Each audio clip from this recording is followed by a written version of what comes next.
Are we rolling? Great. Hi, I'm Kahoni Nyambe and you're watching Let's Chat.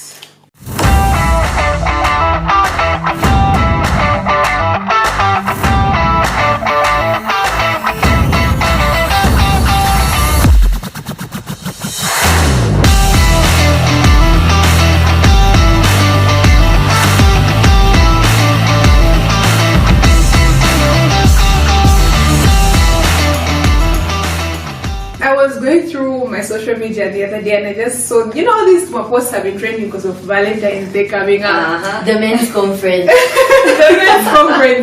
The men's conference. Yeah, so obviously complaining about how these Valentines were not accepting, just I love you messages. This Valentine's they want money. Yes, they want we all want the quality, right? But don't you feel like that makes relationships materialistic? Like personally, I think that if I'm going to love you just because you're getting me gifts and whatnot, it takes from the whole relationship. But I feel the effort matters. I mean, just saying words that you normally say, probably everyone's exactly. Just like the way you'd get something at a really good price and so good quality in Salawila is the same way that quality doesn't have to be materialistic. So in a relationship, it's not about the money all the time. The effort in itself is quality. Okay, maybe we're not hearing each other. Apart from money, what else is this effort you're talking about? If they love you, resources, and also someone considering your feelings and your desires, your interests, and everything. Imagine me having so much money and I don't know your likes, I don't know your interests, and then I just go get you something I thought because I have the ability to get it for you, and I think she might like this teddy bear, I bring it to you, it's red and you like maybe the white ones. You actually hate red. That's what I'm trying to say. But I think one thing that we shouldn't mistake it for though is there's nothing wrong with wanting certain things and a certain kind of lifestyle, good quality and substance, but we really have to the thing is we attract what we are. So we have to be those things. We have to be willing to give those things before we want to get them. And we have to be willing to become the intelligent, the beautiful, everything. Kind of woman. Yes, before we want that kind of... Yeah, I think that's a problem now in our generation, because you're going to find, I've noticed, especially amongst the female folk, people are not talking about this kind of man that they want. Most of it is materialistic. He has to be rich, he has to be 5 feet tall, he has to be this and this. The charming. But then you look at the girl, and the girl is lazy, the girl can't take care of herself and whatnot. And I would like to break it down to even the most important relationship of all time, and that's our relationship with God. It's not. We might want to get things out of God, but I'm telling you, we can't play God, and that's a lot of that's very important. That's a very important thing that most people don't understand. It's that you can go to God in a broken time, but let's also go to God in our happy times. It's not that it's just like using your partner for your hard times, and then when you're all good, you go to somebody else. That's exactly, I think. That's why people become very spiritual. When they're going through hardship, or what times do you think people have specific times when they are single? They need the Lord to find them. When they don't have their ring, guys. I need to start going to church. I need to start going to church. And people are going to act so spiritual, and you see the lady or the man is serving in church, she's giving offering and thinking, oh, maybe God is buying this, God is buying that, I'm interested in him. And the fact that we're trying to use God makes us miss him, because he can see our hearts and what we truly want. And that's the thing with God, it's different with life, where you can mislead somebody, or as people say, you can lead somebody on. And but you can't lead God on, because he sees you right from the start. I'm singing you that song. I'm worshiping you today. Tomorrow we better get something. So just like the way we can't do that to God, it's important to know that we are, in the sense that we attract what we are. Sometimes you get somebody to use them, and in the end you find they are using you too, and you don't realize that you're playing each other. So with God, it's like, because you're trying to use him, and you're somebody who's who's trying to get something out of him, he's not like that, so you can attract him. Yeah. But if you're a genuine person, a genuine heart, that's him. So yeah, yes, it's like where you're worshiping and doing all these things, but in your heart of hearts, you know that I'm here because I don't have a job. And I want to, because I'm it's bored. a status. Yes. Christian nation. I grew up in this Christian home and whatnot, so I'm just trying to fit into the picture. I mean, to be odd. My father is a bishop, then me, I should just be doing my own thing. It will be odd. Our pursuit for God should be as authentic as Taonga's braids right there. They're nice, by the way. Thank you. And I was also going to say, Dad once mentioned that where one's heart is, where one's love is, the heart goes. So where your heart is, your love is, rather, your heart goes. And where your heart goes, creativity just flows naturally. Yeah, and for bringing it back to our relationship with God, say I genuinely love the Lord and I'm just serving Him with all my heart and my creativity is flowing in whatever fields with regard to my relationship. The moment He sees how genuine my heart is, even the things that I know I do need but they are not a priority, you see them and still supply them without necessarily me so those things will come, but you're not going to God because those things are going to come. Exactly. Just like if you have a loved one and you see they need something, you won't hesitate to give it to them. If they don't even have to ask. Yes, exactly. They don't even have to ask. Yeah, you know, on the same topic, I'm reminded of this story my auntie was telling me about her. So there's this lady who she had the money, and you know, people get the bag in life. Yes, we're all chasing. Somehow. So she's got those rich auntie vibes and whatnot. So she reached a point where she wanted to get married. She had, clocked her 25. And whatnot, no man was showing up. So what does she decide to do? Where will I find a good man? A good man who will love me, who won't beat me? Church! Where else do I find that kind of man? So she decided, so she said she joined the church. And then not only did she join that church, she became a very committed member. Started going like early in the morning to go sweep. She wanted to join the choir and she was doing all these kind of things. Because she knows when she goes at that time, she'll meet the other men who are carrying the chairs. The committed ones. And she knows these committed men are obviously the good men. So she thought. So she met this guy.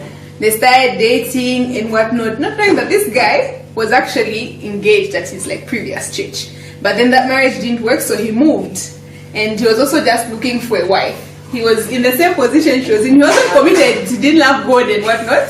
He was, the same drama. So these guys get together, they get married, and then once they get married after the honeymoon, things change. This man doesn't want to go to church. His language changes all of a sudden. He becomes so aggressive. He starts sleeping out and doing all sorts of things. So she then realizes that this man and I are living the same thing. He also just came to church to find a partner. Shouldn't they have lived happily ever after, considering they found each other? See, that's I feel in church. They found the core of themselves in each other. You see, so I feel like it's the same thing. In as much as she was trying to fake this thing in order to get this, I'm sure she was looking for somebody who's loyal, somebody who's faithful, some intelligent man, a man who's kind and patient, full of character and whatnot.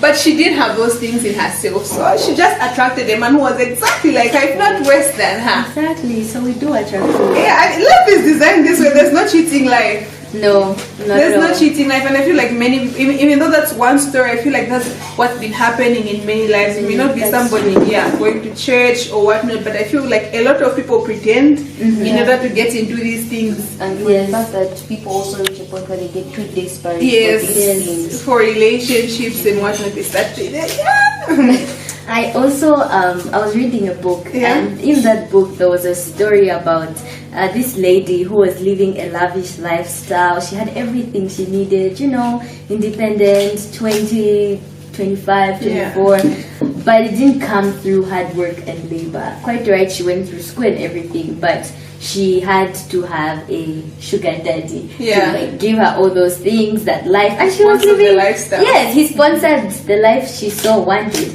But while she was using him for the money, he was using her for her body. So it was a two-way thing. You know, she was losing her dignity, and she wasn't necessarily satisfied or fulfilled by that life. Yeah. And she really could, but she couldn't get out because she was stable financially, and she thought she didn't have a way out, at least. Yes, exactly. Like there's no cheating life. There's no cheating life. But I want to turn this a little around. Considering that woman who's, I should say to some extent, a very calm spirit, she's wanted the best for herself, and then got into this relationship with a certain guy that began to abuse her.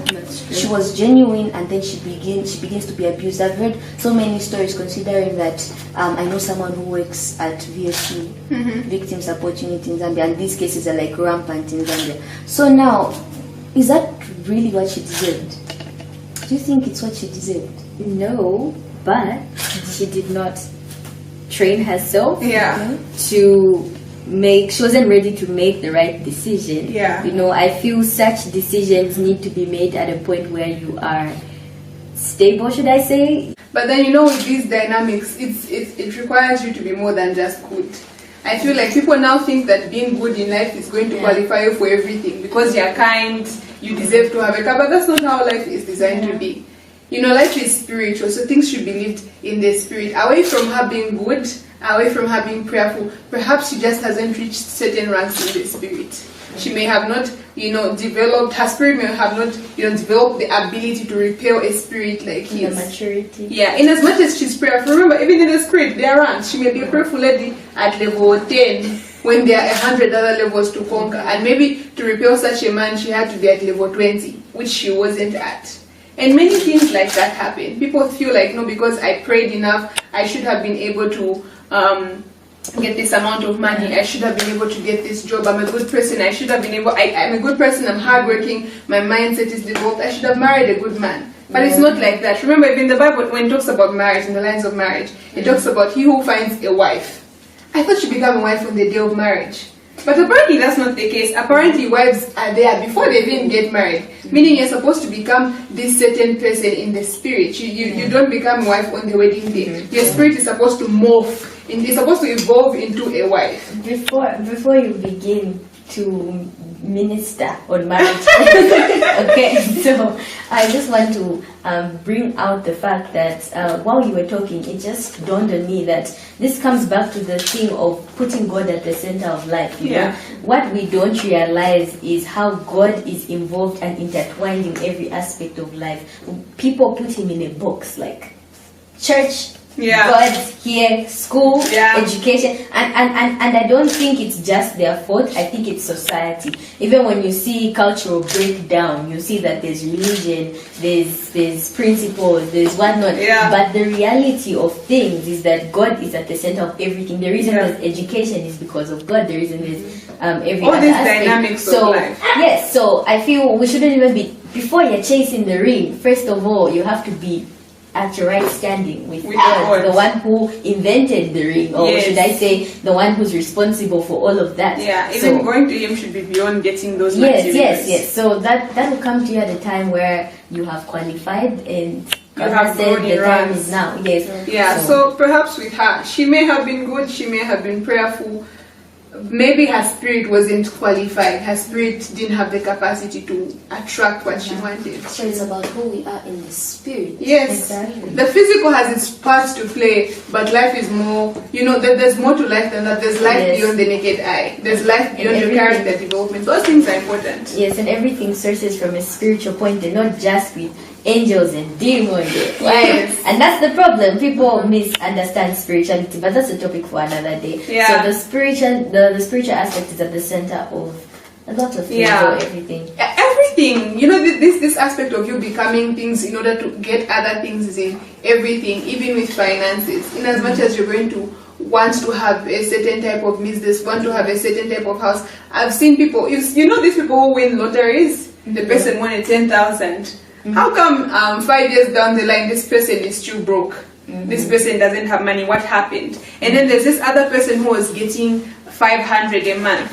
And then 10 years down the line they have like 100 times more than what they had. What happened? I think a change happened to them. They became something in order to get those other things. And sustain it. Yes, and to sustain it. Because it's not just about you may get the thing, but you won't be able to sustain it. It's possible that you may get that job that you want, you get the degree, you're going to get the marriage, you're going to get whatever it is that you want, but then even to sustain these things, you need to be a certain person. Yes. That's true. So we do attract what we are. And you do the same thing. Yeah. She also couldn't repel that her spirit wasn't at a level where it could, repel certain kind of things. So I think that's nice, I feel sometimes it seems unfair because people don't understand the principles behind them. Not really. I mean, life won't be merciful on you because of your heart. And because I'm a kind person. Nice person. People should be handing me money tears, everywhere I go because I'm kind. Your tears when you're going through hard situations won't change anything. It's really about understanding the principles and applying what needs to be applied at that particular time. Yeah. Because, I found myself in situations in life where I'm like, I'm a good person. Why am I going through this? It hurts. It does. It hurts. Yeah. I'm a good person. I've been praying. I've been doing everything. I've been. Lord, I chase you. I've been here. So why am I still going through these things? I realize there's something that I have to develop into. There's something that I haven't yet become. In order for me to get those things, in order for me to, repel these things, in order for me to be able to handle certain pressures in life. Yes. Yeah. So the main point, before we even go too far, is to respect the fact that God is involved in everything and now begin to change the direction of our pursuits. Now we're not chasing the material things, we're not chasing the product, we're chasing the source. Yeah. Yes. We're not chasing God for those things either. Yes. Those things will come once. Yes. Yeah. Exactly. That's all we had for you today.